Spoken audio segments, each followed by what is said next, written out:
what I worked on with Jill, because there's so much she does with people and with businesses to help them get better results, is we needed to focus on one problem people were trying to solve.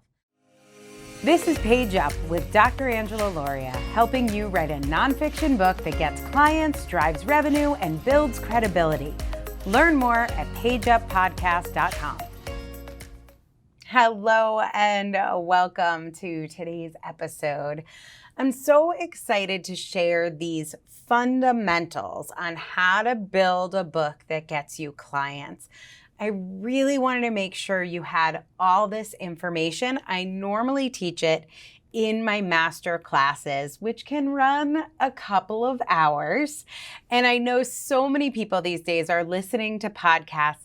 I'm going to give you the skinny on what it takes to build a book that is guaranteed to grow your revenue and get you the business that's really going to make the difference in your life and in the lives of your clients. So I want to talk today about why a book. There are lots of ways to start and grow a business. People talk about Instagram. I'm hearing all the rage about TikTok.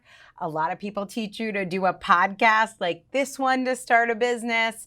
I want you to know why I think a book is the most powerful way to get your business going quickly.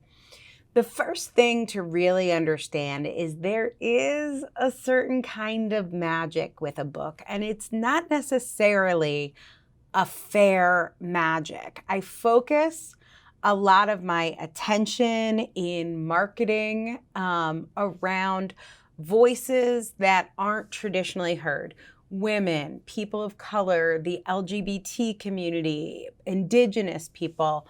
The reason I focus on these communities so much is I know the fastest way to even the playing field is with a book. There is a certain amount of credibility even today that comes with being an author, an extra for best-selling authors. This is why we make all of our authors a bestseller. Whether or not this is fair or part of an unfair system, we could debate. And I think it's probably not fair, but it is how it works. And I want you to have the tools at your disposal to leverage this advantage. Let's say, actually, I'm going to give you a specific example from my corporate career. One of the things I did in the corporate world was technology books. So I would go into a company and I would ghostwrite books for that company, and they would use those books to get leads. And I was working for an identity theft company, and they wanted to use social media to promote this book. Now, it was 2008, 9, something like that, a long, long time ago. And there were not a lot of social media experts. One of the things I was charged with was finding a Twitter expert. Could I find someone who could promote our book on Twitter? I went out, I did a search, and I found this amazing woman, I'm still friends with her today, who ran a blog network. It was a network of blogs that were on families and couponing and home lifestyle design. She's an amazing woman, and she had a huge Twitter following, and I thought, this is the person to run our Twitter. At the same time, my boss found a guy who had written the Dummy's Guide to Twitter. Immediately, my candidate was out the door. Immediately, we paid someone 3 times what we would have paid the woman I wanted to hire because he was an author. He was an author of the book on Twitter at that time.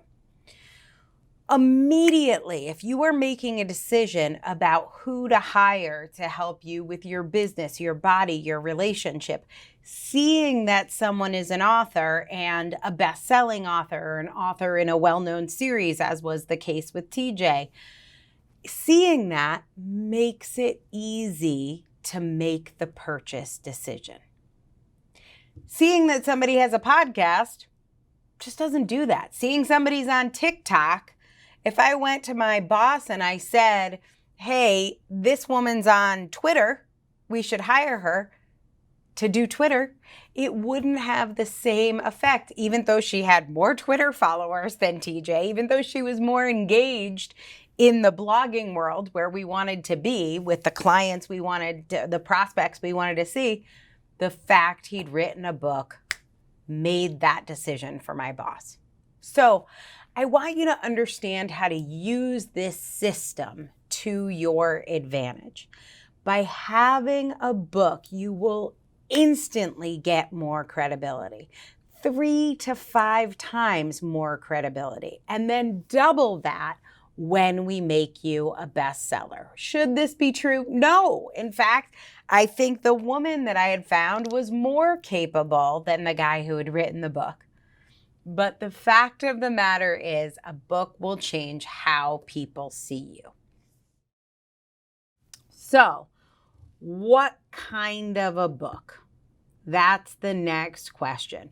A book that's going to get you clients, and a book that gets you clients gets you revenue, because you will not make money on book sales. TJ wasn't making money on selling that Twitter book. He was making money on using the book to get Twitter consulting gigs.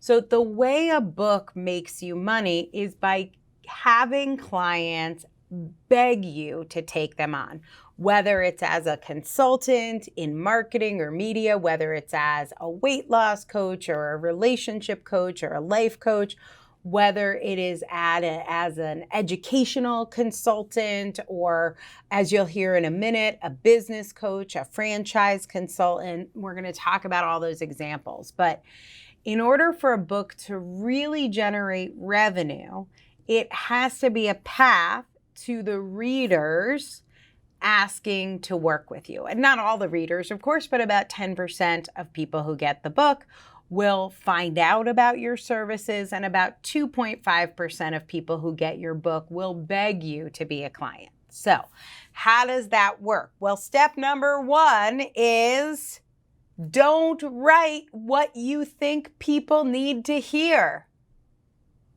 You have to write what your clients, your ideal prospects, are searching for. The mistake that I see people make is they know the answer. They know what the answer is, and they want to write a book about the answer. But you really need to write a book that focuses first on the problem. How do you do that? Well, a great tool to use is Google Trends, Google search, search-related tools, to see what are people searching for. If no one is searching, if there are no people that have written books on this topic and no one's searching for it, it could be the world's best information, but it's not going to lead to clients for you.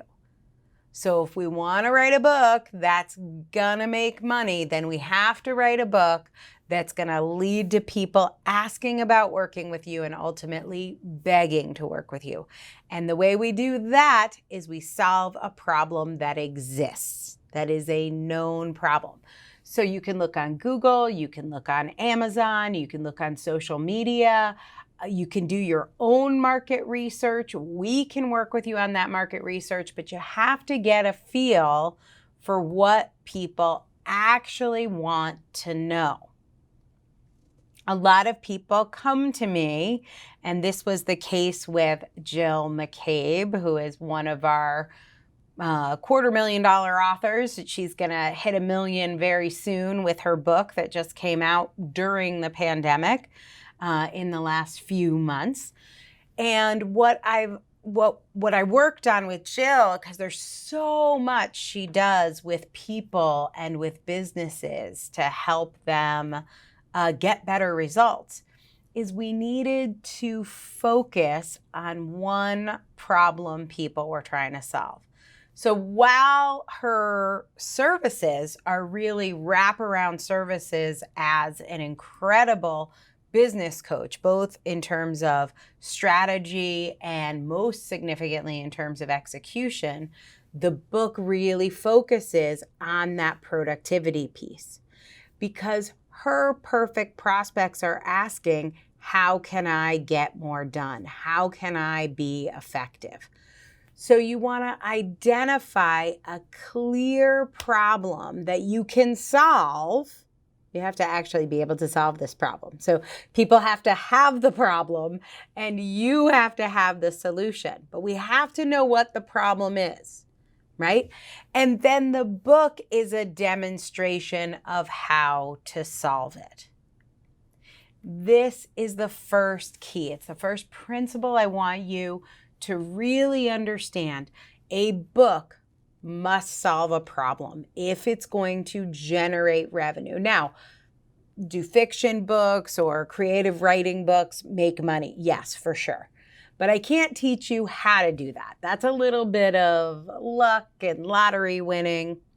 If you want to guarantee that you're going to have a book that makes a difference for people, that changes their lives, their bodies, their businesses, and generates revenue for you to grow your platform and reach the masses with, then you want to make sure you are writing to solve a problem that exists and that you know how to solve.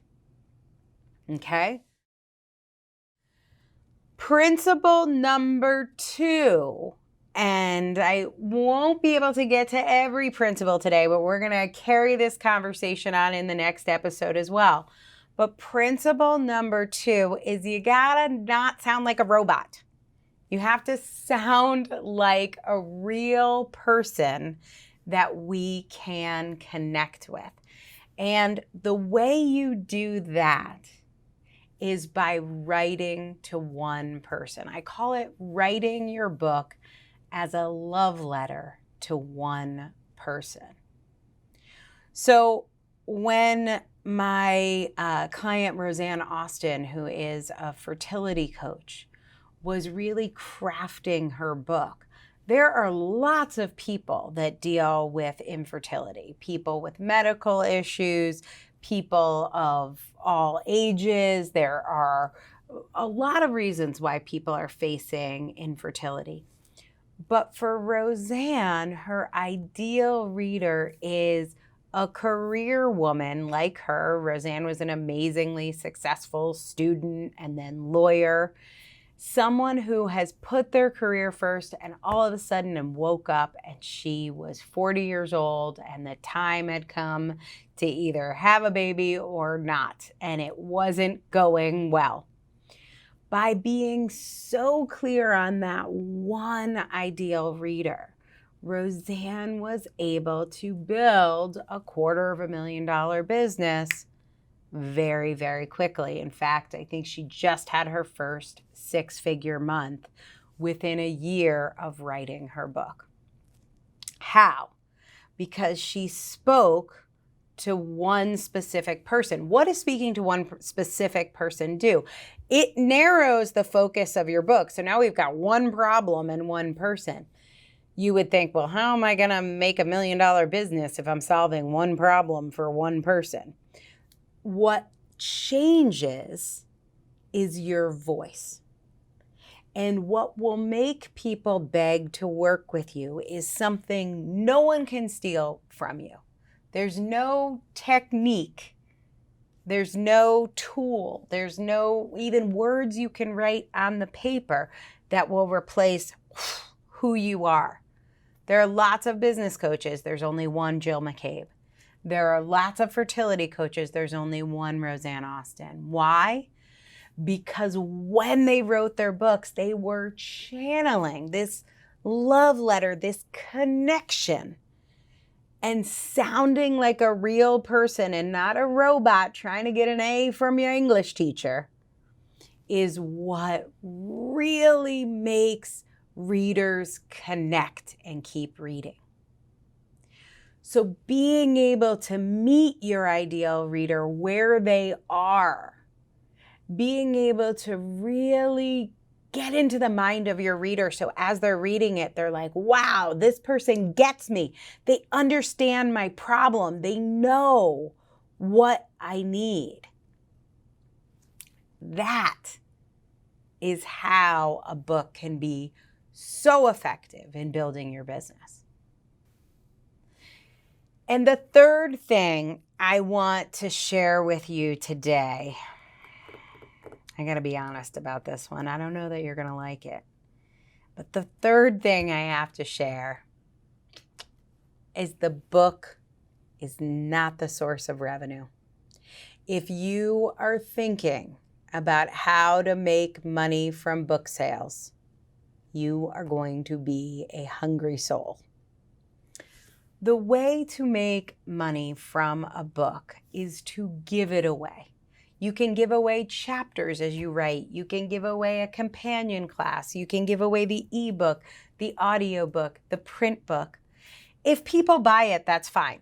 Put it up on Amazon, charge, no worries. Don't spend a lot of time on that. But I want you to really focus on getting this book into people's hands. I love my client, Faizun, who helps people who want to start a franchise. And what she did when her book came out is she went to events, virtual events and in-person events for people who were looking at franchises, franchise fairs. And she would give her book away. Now, if you're going to bring on a consultant to help you start a business, to pick the franchise for you, are you going to pick the expert who has a book or the expert who's handing out brochures and business cards? How magnanimous Faizun looked at those events as she gives away her books. And that's how in just a few months, she made a couple $100,000 from her book by finding the right place to give her book away. So these are the first 3 key fundamentals I want to share with you.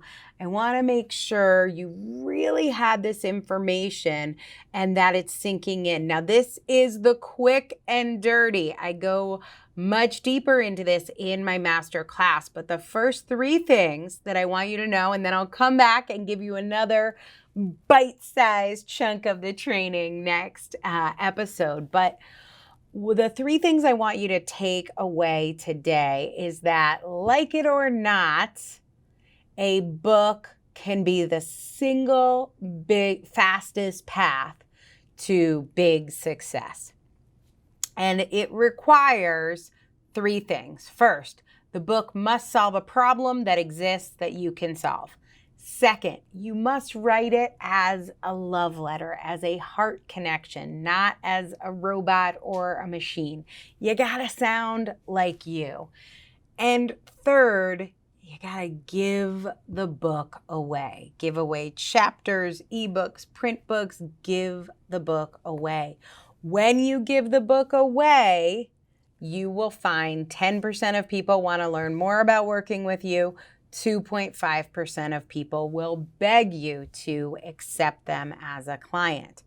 And when you meet your ideal reader where they are, it's going to blow your mind how many people will want you to help them solve the problem they have.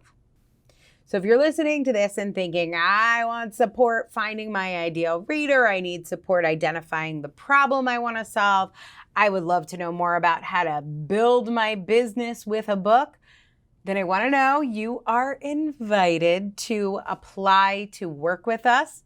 You simply go to theauthorincubator.com/apply.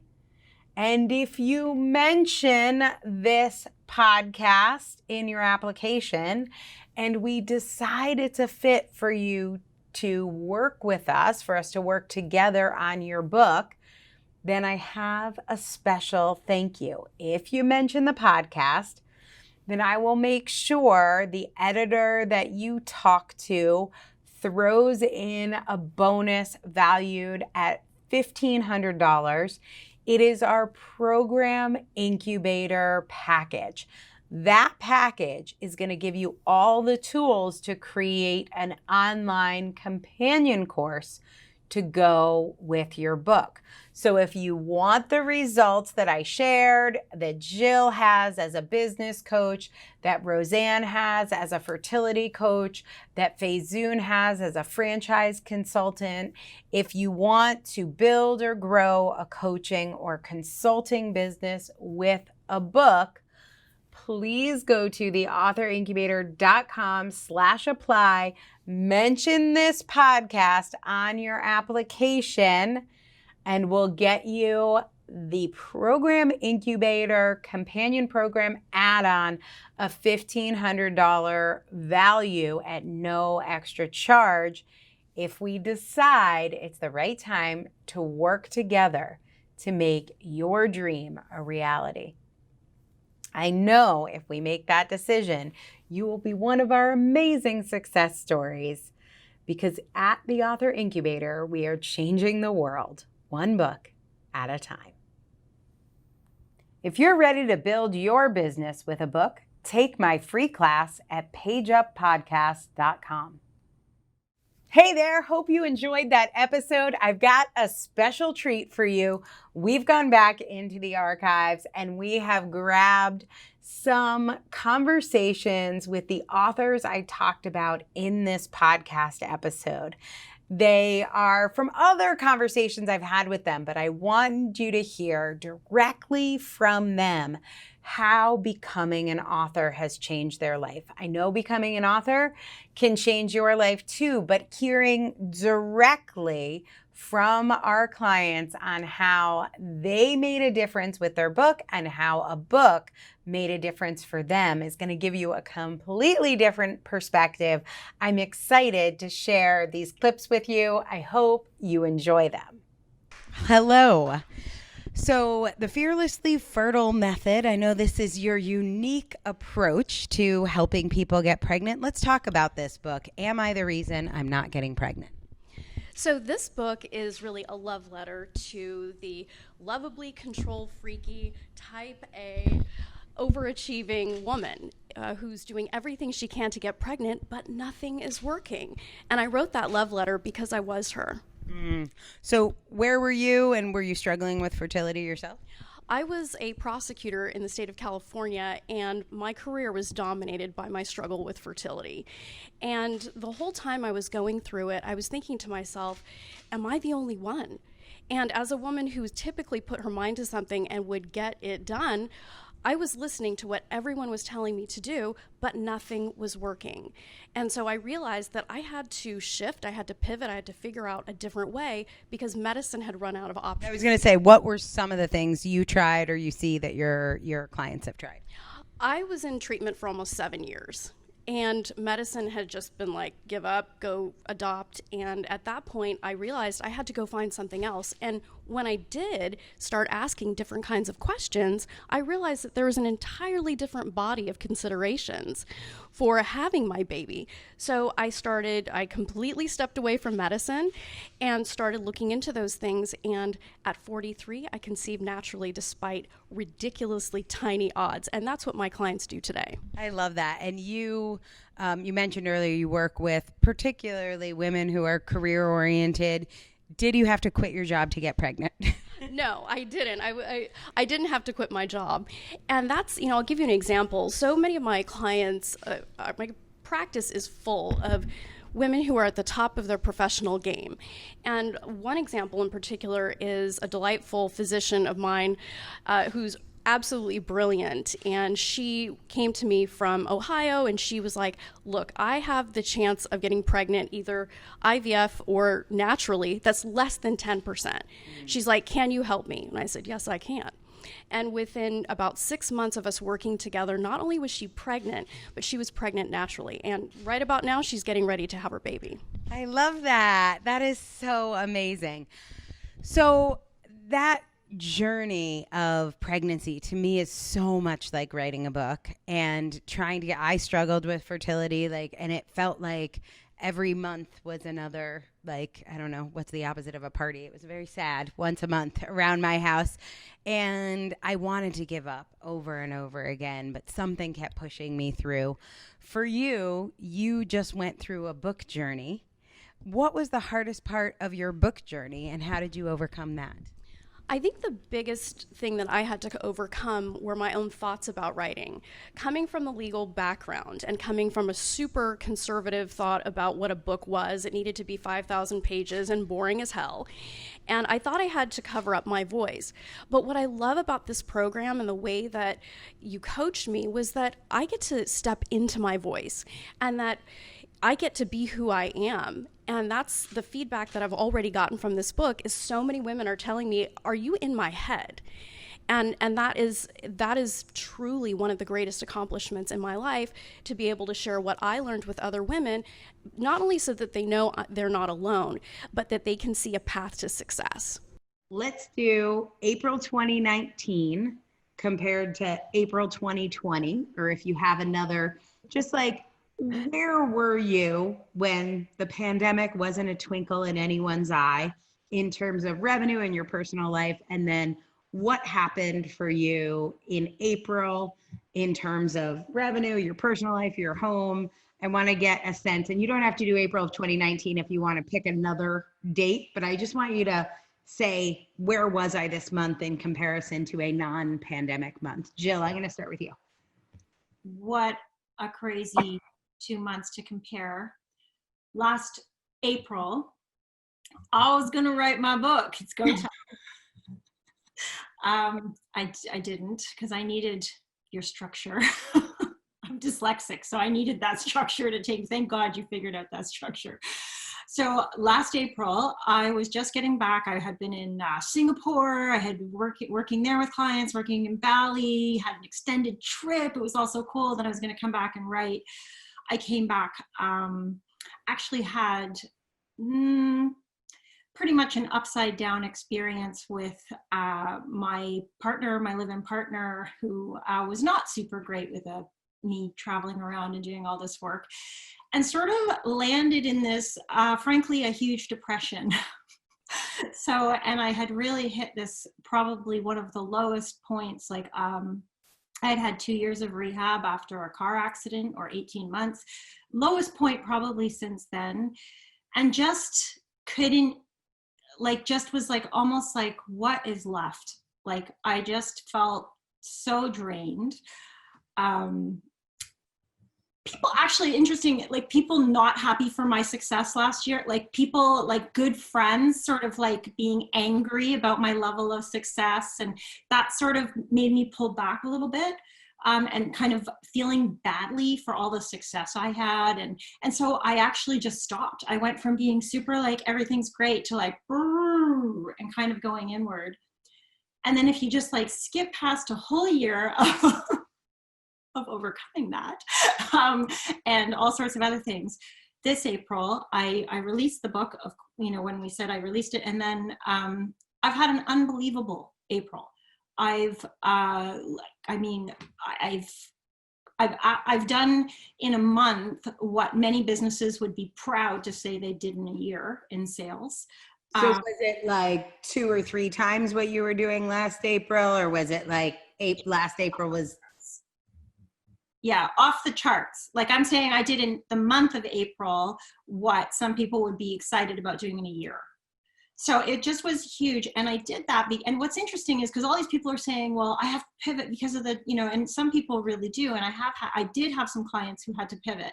So I had all these people ready to work with me in April. And I realized that, like, only one of them, who's in major events, like they work for the Olympics and major car companies, whatever, only one of them really had to truly pivot.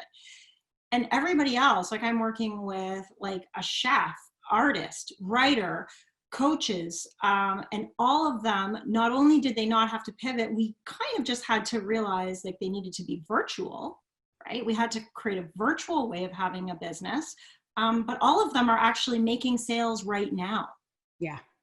Except for maybe two, because they just don't want to, and they'll make sales next month. But I was like, just all of these industries, right? And I mean, like, they have nothing in common, like an intuitive, or this or that. And not only are they making sales, but people are like hungry for what they're offering.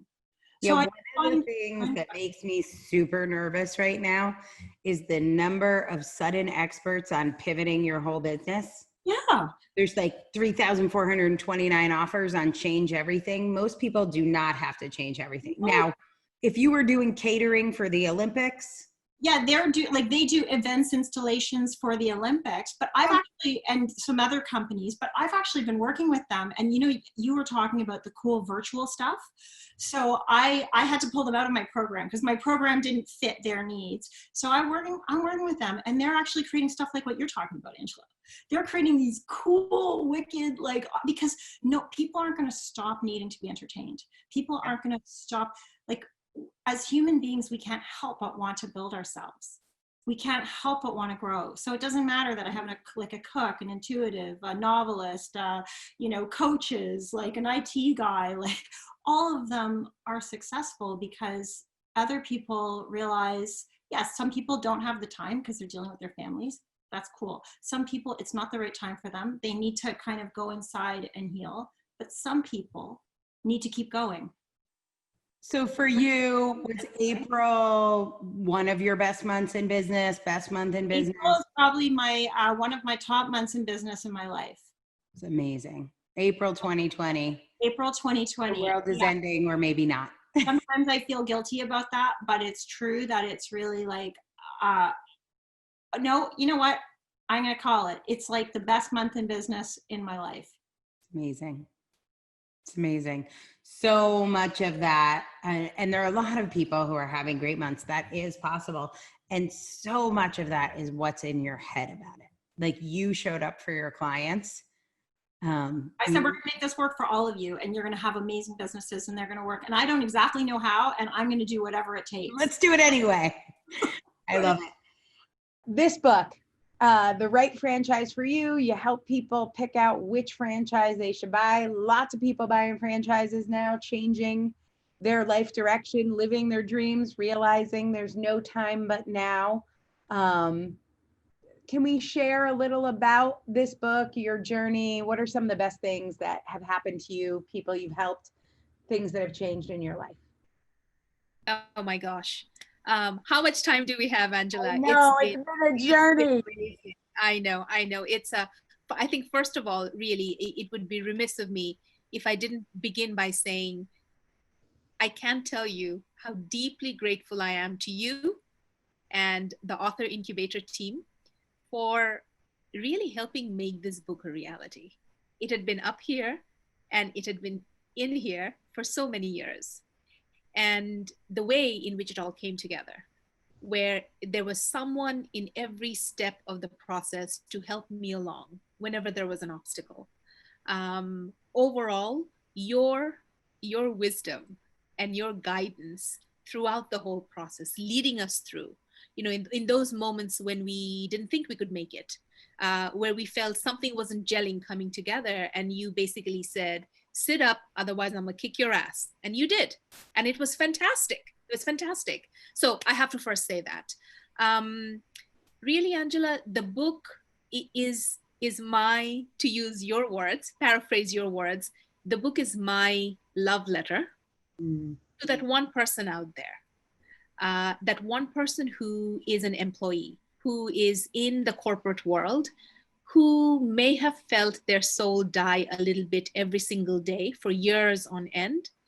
And they may be in a place where they're saying, I'm so done with this. I'd like to go out there and do my own thing. I've thought about starting a business, but I'm scared. At this age and stage in my life, I don't know how much of a financial risk that's going to be. Starting up on my own, could I do this instead through a proven franchise model? Yeah. That's my person. That's who this book is for, Angela. I love it. I love it. And I think right now there's so much risk in the world, and being able to mitigate that risk with a partnership of a known brand, a known quantity like that helps you get that balance of being on your own, but also not being alone. So such a beautiful process. 100. What's your favorite thing that happened for you this year? What would you say is the biggest success that's happened since you've become an author?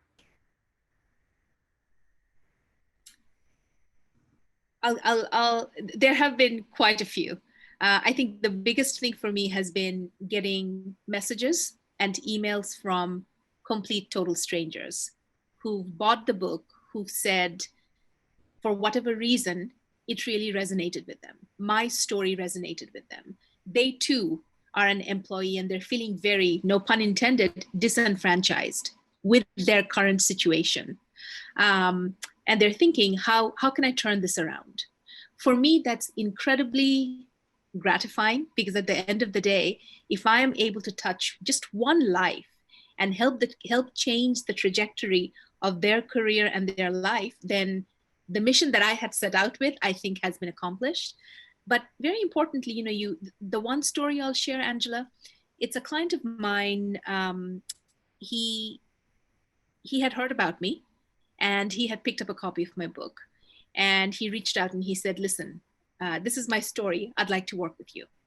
And his story was, he's in his late 50s, and he was the managing director of at a Fortune 15 company. I won't say which. And he had been laid off a couple of months ago. And he said, look, I have been in the job market and I have gone on interviews. I've done all of these different things. Nothing has gelled. People want me, but they're not willing to pay me what I'm worth, because I'm an expensive proposition. And here I am, and I'm thinking, look, at this point in my life, I'd like to have more control over my career, my destiny. Long story short, we worked together, and he now is a franchisee with a business that provides business coaching to mid and small sized businesses. And given his own career path, Angela, I don't think there could have been a better fit. So fast forward, and every client I put into a business, they become friends of mine, and we are in touch. And he reached out and he said, look, I can't tell you how different this has been for me. It's really made the difference between going back into the corporate world and doing what I'm doing now. So that's a huge thing for me. It's worth it, right? Let's talk just some brass tacks, because it is expensive to work with the author incubator. Have you in a year gotten back the investment that you made? I got back my investment in the first 45 days after I finished working with you. Pretty impressive. All right.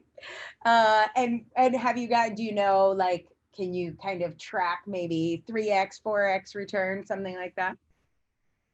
I'm trying to think, Angela. I think this was probably end of April, beginning of May, in that time frame. Haven't done it recently. At that point, just my revenue coming directly from the book, I'm breaking it out, non-book and book, just coming from the book was, at that point, I think it was close to 200,000. It's amazing. It's amazing. And what's even better is the families who have been changed, the parents who have been empowered. I know you're such an amazing mom to your gorgeous daughter, but the parents who can be there for their kids' activities or homeschooling, the people who have been able to claim their dreams and make them come true. Like, the money is nice because we got to pay our bills, but at the end of the day, you're doing what you're here to do and making the difference you're born to make. And I'm just so proud of you in this book. Someday we'll be able to see each other in person again. So absolutely. Thank you, my friend.